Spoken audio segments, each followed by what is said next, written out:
E mudança é um substantivo que tem dentro um verbo, né? Eu gosto de parar para pensar nas palavras, eu faço isso muito menos do que eu gostaria, porque os dias me atropelam. Mas eu gosto dessas palavras que tem movimento dentro, assim, sabe? Mudança é uma delas, que é um substantivo prenhe, assim, né? Carregado de força, porque mudança também exige força. Eu, de menos de 10 anos para cá, não sei precisar exatamente, mas eu criei o conceito de pessoa muitas. E para tentar definir não apenas a mim, mas a qualquer pessoa que sinta em si mutações talvez inexplicáveis. Eu gosto de pensar que me habitam pessoas que eu posso chamar de ancestrais, meu pai, minha mãe, os meus avós que eu não conheci, pessoas que eu conheci e em algum momento eu imitei. Quarta capa. Esse é o Quarta Capa da editora Todavia. E eu já vou me apresentando logo, porque teremos mudanças por aqui. Eu sou a Tatiane Leite, criadora do Valer um Livro, e eu quem vou te acompanhar nessa temporada nova desse podcast. Mas não foi só apresentadora e roteirista quem mudou por aqui. Mudaram também o formato, os convidados, os temas, e bom, acho que você vai ter que ficar por aí para entender melhor. Como você deve ter percebido, a palavra mudança apareceu muito por aqui hoje. Não à toa, esse será o tema desse episódio, que além de tudo vai trazer entrevistados como o Ricardo Aleixo, que é poeta, performer, músico e artista visual, escritor de livros como Pesado Demais para Ventania e Sonhei com o Anjo da Guarda o Resto da Noite, e Natália Timmerman, escritora e médica psiquiátrica, que publicou, dentre outras obras, Copo Vazio e As Pequenas Chances. Além deles, também teremos áudios especiais em uma competição braba que colocou a equipe da Todavia uma contra a outra. Mas a gente já chega lá. Espero que você tenha gostado de trabalhar na Todavia, então. Né? Pois é. Minha carta de demissão tá na minha mesa agora. No dicionário AIS, o mudar significa dar outra direção, além de apresentar-se de modo diferente, física ou moralmente, alterar-se, modificar-se. Falando em física, é nela também que eu encontro uma teoria interessante. A primeira lei de Newton, ou a lei da inércia, é a ideia de que todo corpo ou objeto vai continuar em seu estado de repouso ou de movimento uniforme em uma linha reta, a menos que ele seja forçado a mudar aquele estado que ele está por força aplicada por ele. Você lembra da época da escola agora? Não. O que isso quer dizer? Que tudo assume a direção que está, digamos assim, acostumada a seguir, né? A não ser que alguma coisa ou que algo mude a direção da coisa em si. Deu para entender? Se é literatura, se é arte, estamos falando forçosamente de perturbação. Estamos falando de algo que não existia, não precisava existir, e existindo, agencia outras forças. Por que razão alguém vai deixar de ir para uma balada, deixar de namorar, deixar de fazer comida, de comer, de correr e tal, e abrir um livro e entrar no museu, se aquilo não for a expressão material de uma perturbação? Quer dizer, a ordem do cotidiano, a ordem presumível do cotidiano foi alterada. Isso é uma perturbação. Então, mesmo o conto mais água com açúcar, ele já altera a rota do que a gente chama de cotidiano. Indo ainda mais distante, mudar veio do latim meatus, significando rota, passagem, e por mais estranho que pareça, também vem da fonte mei, pelo verbo meare, que é ir, passar. Não parece louco, então, que essa rota e essa passagem que a gente precisa ir, passar, né, da origem da palavra, seja tão difícil em alguns casos e para algumas pessoas, tão difícil que foi necessário criar uma lei da física para explicar o motivo dessa saída de rota, dessa mudança brusca. Salve, salve, Felipe Ghisoli aqui, do Universo Narrado. Eu sou físico de formação. Quando a gente fala de Newton, ele é o cara que meio que fundamentou toda a base da física, ali no século XVII. Toda a física que se construiu nos próximos 300 anos, até o início do século XX, é fundamentada na teoria do Newton, nas chamadas leis de Newton. Então, em alguma medida, a gente pode tentar extrapolar isso para uma certa metáfora de que não só no mundo inanimado, governado pelas leis da física, mas também numa esfera um pouco mais individual, talvez psicológica, funcione também assim. Se você quer fazer algo ir mais rápido, se você quer fazer algo ir mais devagar, aí sim você precisa de força. Se tem algo parado e você quer colocar em movimento, você precisa de força. Se você quiser alterar a direção em que alguma coisa está se movendo. O mais interessante é que de todas as línguas neolatinas, a portuguesa é a única que não mantém a semelhança morfológica da palavra latina cambiare como equivalente para mudar. Então pensa bem, eu vou gastar a minha língua aqui, hein? Sou poliglota. Mas vamos lá, em inglês, to change something, que é o para mudar algo ou alguma coisa. Change, parece, o cambiare. Em espanhol é o que mais parece. Voy cambiar mi caminho. E aqui no Brasil, como eu já falei, a gente traz esse verbo que é mudar, ou seja, é uma palavra completamente diferente, que lembra mais outra palavra latina, o mutare, que significa transformar. Ou seja, não parece que no português, para mudar, a gente tem que transformar? Não parece que dá mais trabalho, em português, pelo menos, que exige muito da gente? E acho que, sei lá, como psiquiatra, que eu aprendi e aprendo continuamente, e tento me dizer também, né, porque eu também padeço do que eu cuido, muitas vezes,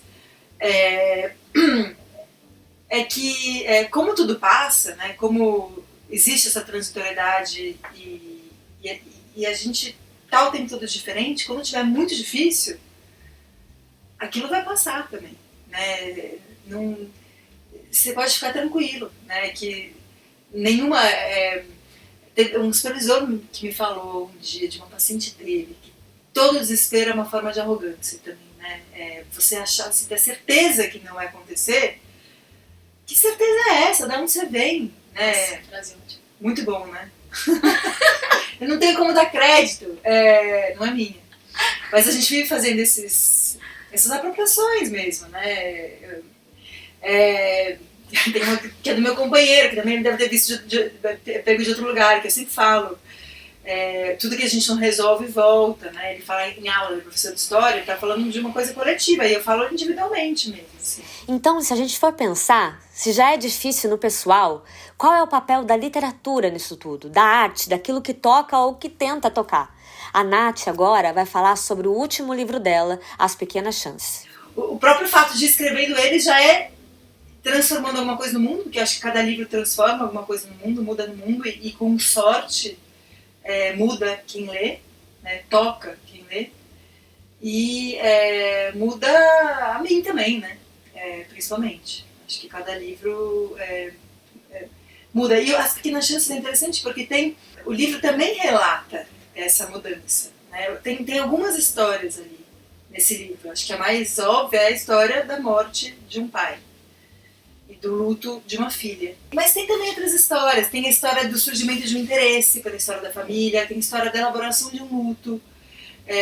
As perguntas que essa personagem se faz e as conclusões a que ela chega são muito diferentes no começo e no final. A própria linguagem muda ao longo do livro, principalmente nas primeiras duas partes, na terceira. Isso coincide também com quando eu escrevi, porque as primeiras duas partes eu escrevi 2 meses depois do meu pai morrer, e a terceira parte eu escrevi 3 anos depois. Então, para mim, ler aquele material bruto também foi constatar a minha mudança. Né? Eu acho que eu pude ver, e aí foi até importante para o próprio processo de escrita, porque esse intervalo temporal me permitiu ver o que estava ali e pertencia ao livro, o que estava ali e pertencia só a mim. E parte da mudança da personagem minha foi isso, perceber que tem algo que vai embora, tem algo que fica, né? E tem algo que se transforma nesse luto, tem algo que não vai se transformar nunca. Essa falta vai continuar, ela não vai doer igual. E isso, assim, não vale só para a morte, acho que vale para todas as mudanças, né? Porque é assim que a gente vai escrevendo com os dias a história da nossa vida, né? De mudança em mudança. Agora, se você for para o substantivo, em português mesmo, mudança tem como um dos significados a alteração de processo e expectativa. De novo, alterar a expectativa. Mas como alterar algo que não está no nosso alcance? Como promover uma mudança em coisas que a gente não dá conta? Ou pior, como tentar mudar se a vida dá rasteira?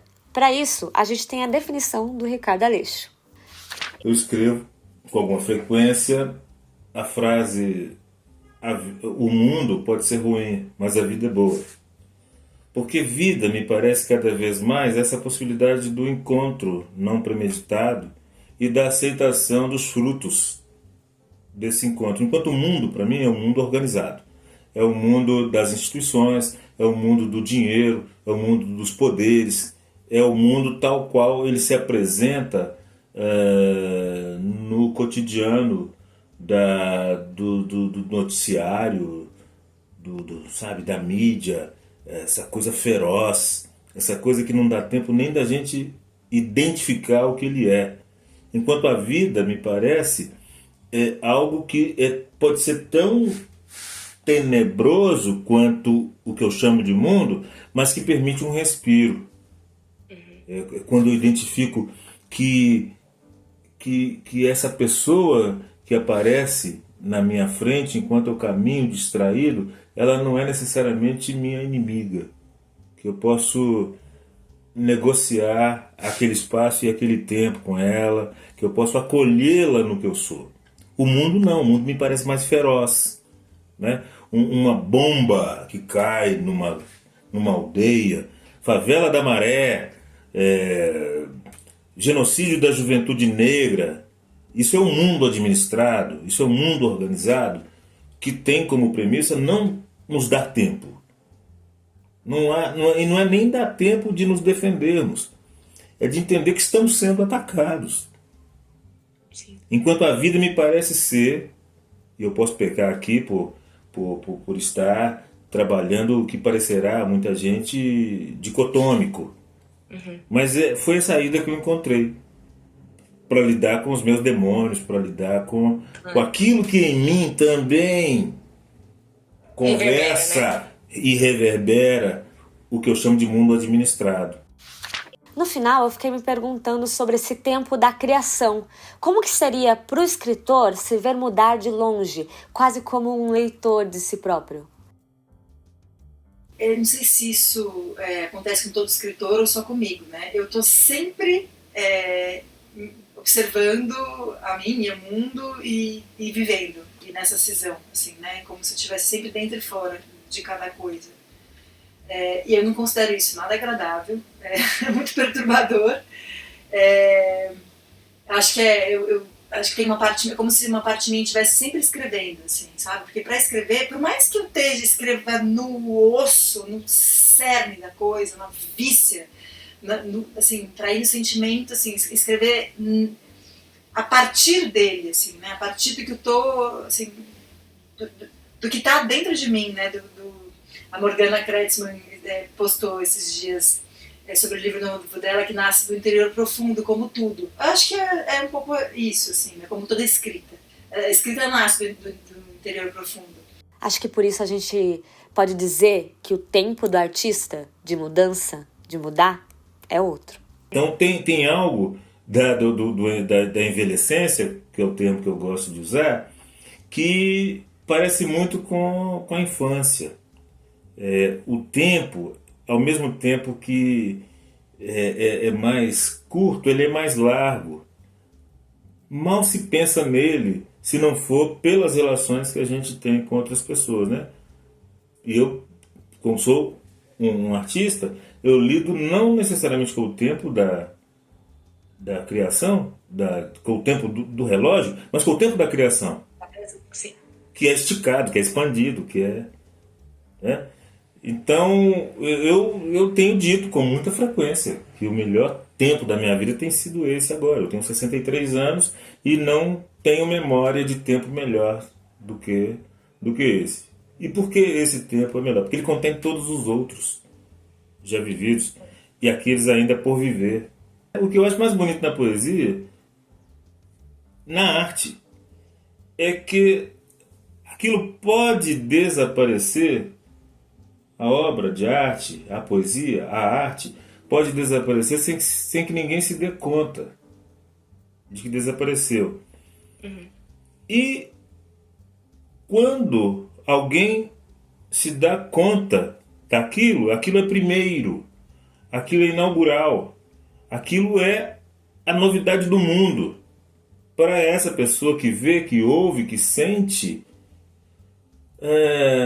o mundo nunca foi tão bom. E aí a pergunta muda. Como foi possível eu não ter atentado para isso antes? É nessa perspectiva que eu entendo esse lugar da arte, que ao mesmo tempo que nos parece tão marginal, é central. Mas o movimento é esse. Marginal, central, marginal, central, marginal, central, até que a gente não se dê conta mais do que é margem do que é centro. Acho que a obra de arte digna desse nome é essa que nos provoca essa dúvida sobre onde está a margem, onde está o centro, onde está o fora, onde está o dentro, onde está o que. Quer dizer, são perguntas que, ao invés de gerar respostas apaziguadoras, geram mais perguntas ainda. O que nos coloca, a nós artistas, muito próximos dos filósofos. E talvez essa seja a grande razão para que Platão tenha expulsado o poeta da República. Né? Filósofos e poetas estão em lugares muito próximos, sendo que filósofos pensam o mundo enquanto poetas criam mundos. Isso nos torna superiores? Não. Mas temos uma proximidade aí. Temos algo de muita irmandade mesmo. Estamos mais próximos do que talvez os filósofos gostariam. Por último, minha última pergunta para você, tem um momento lindo do livro que você fala que morrer não devia ser verbo, né? Porque quando morre, acabou, então não tem uma conjugação daquilo. E eu fiquei pensando lá comigo, enquanto leitora, e eu te retorno a pergunta, mudar, então, é o oposto de morrer? Mudar não seria o maior verbo de todos os verbos? Acho que sim, né? Sim, acho que... E quando... É curioso, né? Várias pessoas postam esse trecho, morrer não deveria ser um verbo, como se fosse uma verdade, né? Como se fosse um aforismo, sei lá. Acho que é um aforismo, que não tem uma verdade em si, enfim, que tem mudanças dentro de si mesma. E mudança é um substantivo, que tem dentro um verbo, né? Eu gosto de parar para pensar nas palavras, eu faço isso muito menos do que eu gostaria, porque os dias me atropelam. Mas eu gosto dessas palavras que tem movimento dentro, assim, sabe? Mudança é uma delas, que é um substantivo prenhe, assim, né? Carregado de força, porque mudança também exige força, mesmo as que a gente não quer, principalmente as que a gente não quer, é sair da tal da inércia, né?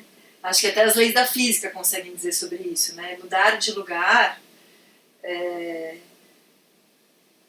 sempre exige um esforço, né? Às vezes um sacrifício. Hoje a gente conversou com o Ricardo Aleixo e a Natália Timmerman, além da participação especial do Felipe Ghisoli, do Universo Narrado. Mas calma, que tem mais. Que livro é esse? Mas não é só de entrevistas e papos sobre mudança que vive esse podcast. Eu inventei aqui uma brincadeira e chamei a galera, a equipe da Todavia, então da editora, né? E da Baião também, que é o selo da editora Todavia. E eu vou explicar para você como que vai funcionar. né? O nome desse podcast é Quarta Capa. O que é a quarta capa aí num livro, na anatomia de um livro? É basicamente aquela capa de trás do livro. Se for difícil, né, vou explicar aí, pega um livrinho na sua mão, um livro físico, claro, e aí você coloca a capa principal dele na sua frente. Quando você abre a capa, atrás dessa capa principal, a gente chama de segunda capa, né? Quando você vira o livro ao contrário, meio que acaba o livro, você vai ter a terceira capa na parte de dentro. E quando você fecha o livro por completo, você tem a quarta capa. Normalmente na quarta capa tá a sinopse, um pequeno resumo ali do livro. Então eu pensei, e se eu lesse essa sinopse, tirando todos os detalhes importantes, claro, né, o que desce muito na cara de que livro que é, para os funcionários da Todavia e fizesse uma competição, porque eu gosto de competição, entendeu? Então, a gente separou, cada episódio vai ter uma dupla competindo entre si e a gente vai pontuar. Eu vou ler sempre 3 sinopses e vamos ver quem ganhou. A competição de hoje foi entre as Natálias, a Natália Pazini e a Natália Bergossi, ambas da comunicação. Para não ficar muito difícil, a Natália Pazini eu chamo de Nath e a Natália Bergossi eu chamo de Bergo. Beleza? Então vamos lá. Agora vai, a gente tá bem concentrado. Vai dar certo, gente. Vai ser lindo. Eu quero saber quem é mais competitiva. A Nath é muito competitiva. Muito, lógico. E eu também vou deixar ela ganhar porque ela tá grávida, ela é minha chefe, tem tudo isso. Vamos lá. Vamos. Todavias é o nome... Primeiro, mão na orelha. Mentira. Todavias é o nome da opulenta propriedade da família protagonista dessa história. Uma imensa morada, rodeada de natureza, em que nada ou quase nada parece faltar. O proprietário é um pintor bem-sucedido e se vê dividido entre as demandas de um casamento monótono e seus ideais artísticos e criativos. O filho mais novo é o único motivo que o conecta à mulher e mesmo esse vínculo é marcado pelo ciúme que sentem do menino e pela competição por seu afeto. Você leu. Peter Camenzind. Não é. É ou não é? Não é. É o Roger de capa azul. Eu não sei falar o nome dele. É o de capa azul. É o Roshound.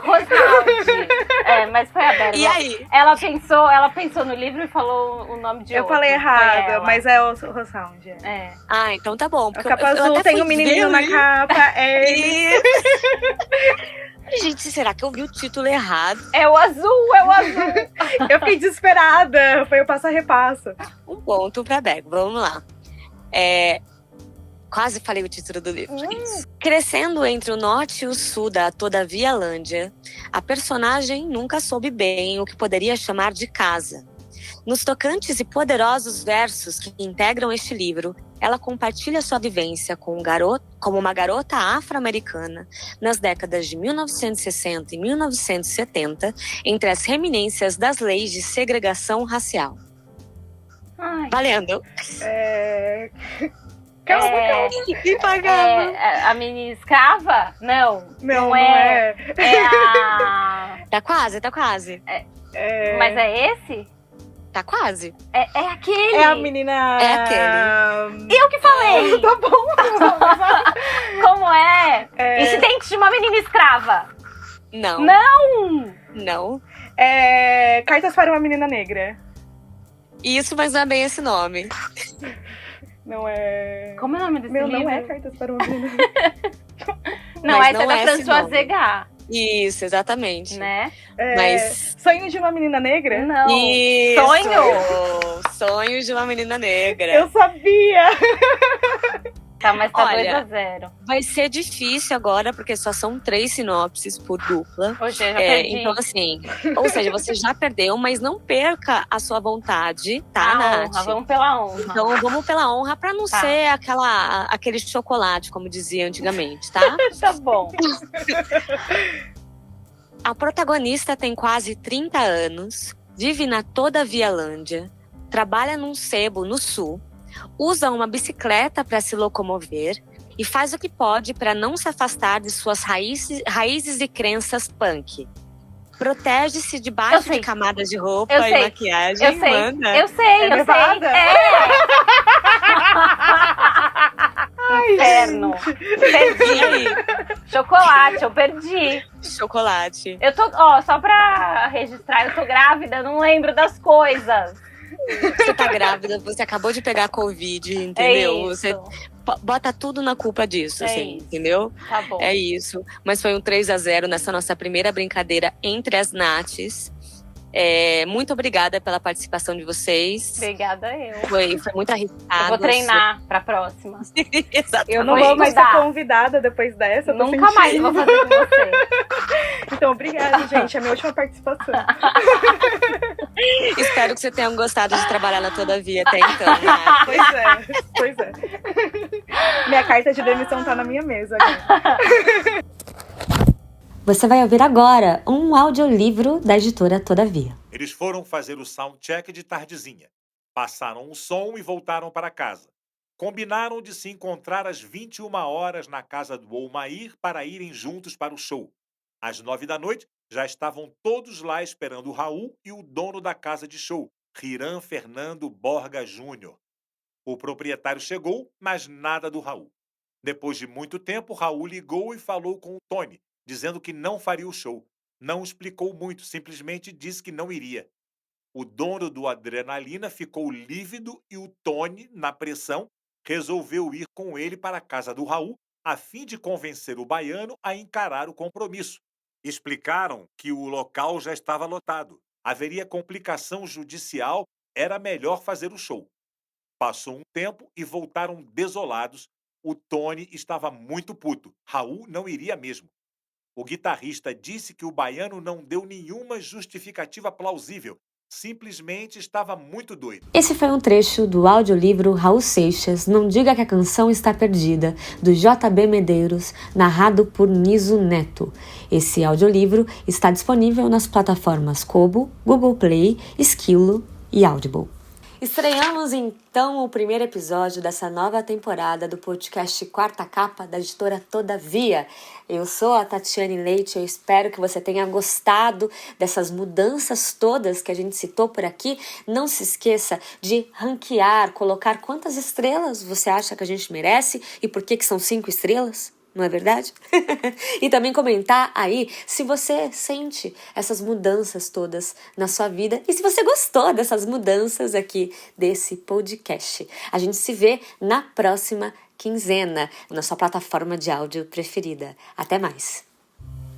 Esse é o Quarta Capa, o podcast da editora Todavia. A apresentação, roteiro e direção foram feitos por mim, Tatiane Leite. Vinheta e edição de Maurício Caetano. A gente se vê na próxima quinzena. Tchau!